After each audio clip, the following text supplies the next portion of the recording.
don't know his name. I don't know his age. I don't know where he lives, and I certainly don't know how to find him.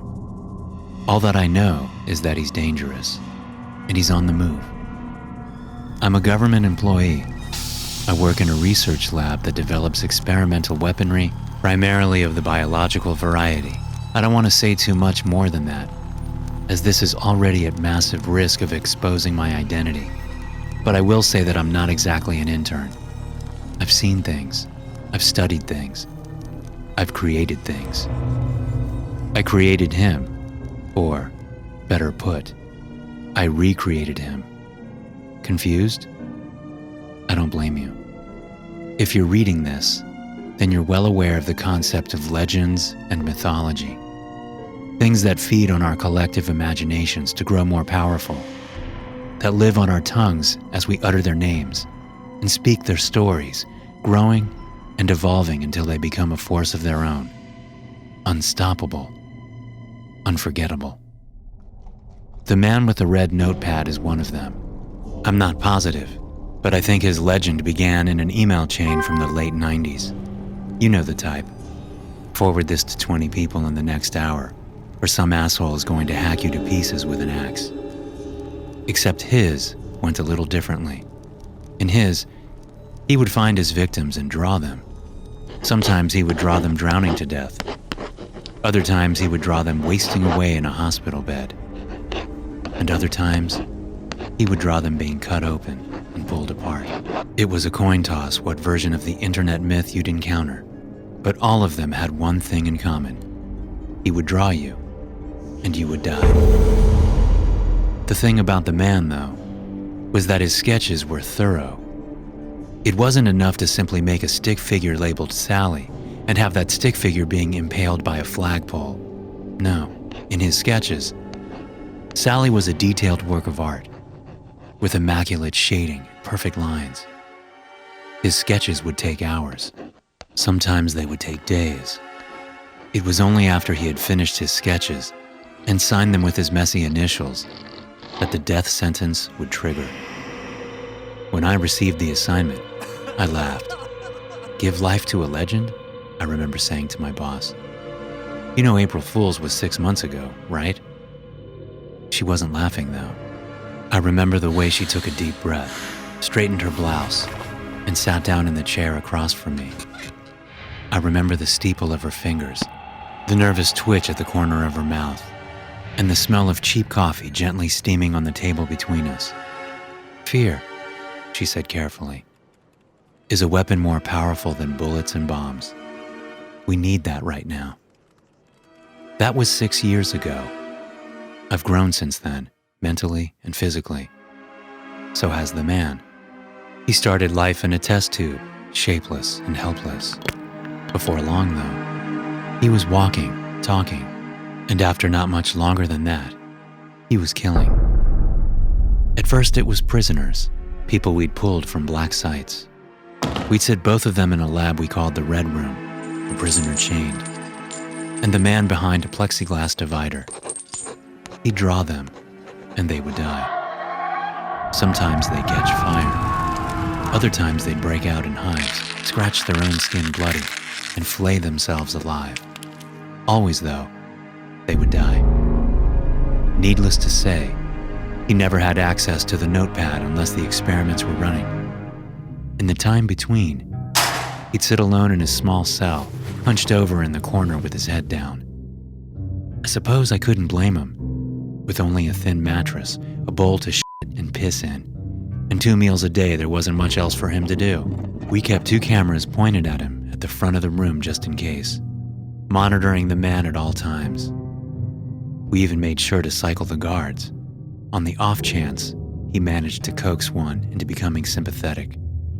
Hell, thanks to some clever genetic work on the part of my science team, he rarely even needed showers.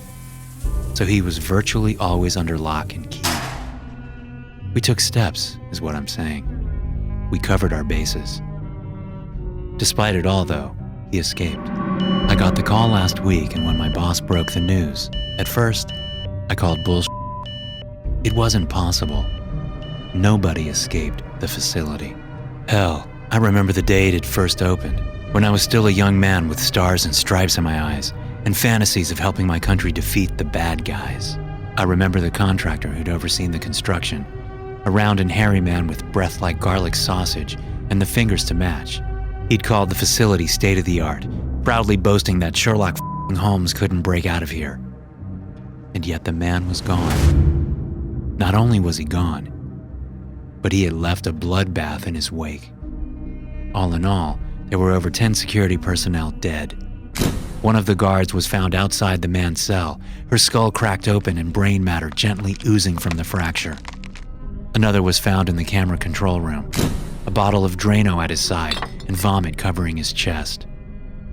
Another was a personal friend of mine and head of the overnight guard detail, and he was found draped over the woman who ran the front desk, a bullet in both of their brains. It was horrifying and mystifying all at once. How could this have happened? The man's cell was entirely enclosed and didn't allow him to see any of our personnel. The most it had was a tiny slot on the bottom that we passed food through, and he passed his shit and piss through. Each week, when we'd retrieve him for our experiments, we'd even dispatch personnel to scrub the room and ensure he wasn't drawing on any of the surfaces. Of course, we tried consulting the camera footage, but the cameras had been disabled during his escape. There was nothing. He was just gone. A few hours after the escape, I got a call from the IT department. They'd been going back through old footage of the man, trying to determine if there was some hint of what was to come, something that might indicate exactly what had happened. They showed me footage of the man in his cell, and it looked like the same routine I'd seen 1,000 times before. He sat in the far corner with his head down, silently waiting for his next meal or bowel movement. There was the sound of a latch opening, followed by a woman's voice calling the man to supper. And then a covered plate of food slid across the floor. The man shifted, getting up to retrieve the plate. When he did, I saw it.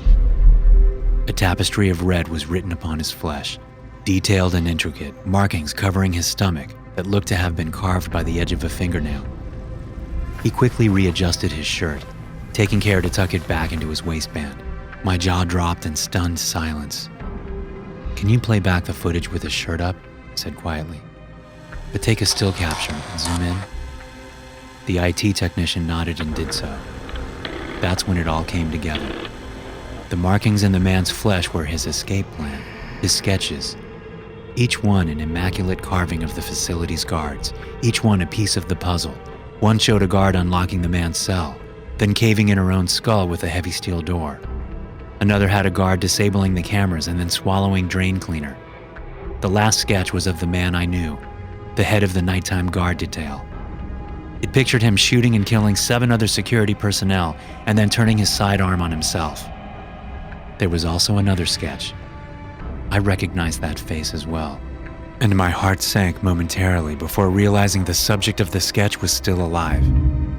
She was a secretary in our archives, a young woman who had tragically lost her arm in a traffic collision 2 months ago. She hadn't been back to work yet, but it pictured her burning down the archives and all the local research we had of the man before walking into the flames herself. In the man's flesh, though, she still had 2 arms. My mind turned, and I realized how the man had pulled it all off. It was in the time between experiments.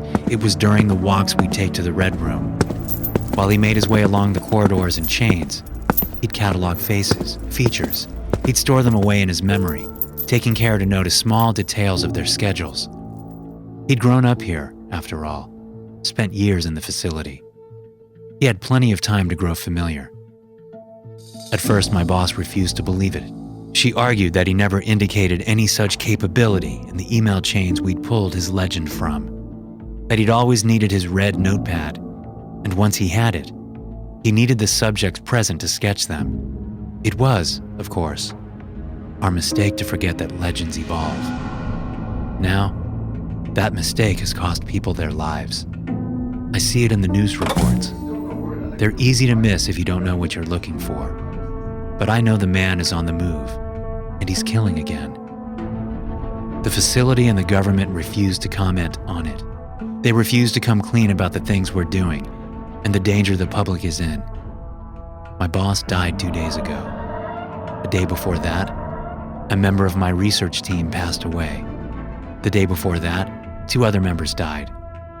I'd probably be dead myself if I hadn't seen the writing on the wall and taken one of my fingers off. So now I'm taking matters into my own hands. I'm raising the alarm to you, the public. The man with the red notepad is out there. He may be sketching you. You might not even see him doing it. Maybe he'll just say hello to you in passing. Maybe he'll just take a memory. But if you do catch somebody looking at you a little too carefully or glancing your way before putting pen to paper, then it's time to run. It's time to run and maybe leave a finger behind for good measure. Thanks for listening. If you enjoy these stories, be sure to subscribe to the podcast and check out some more of my episodes here.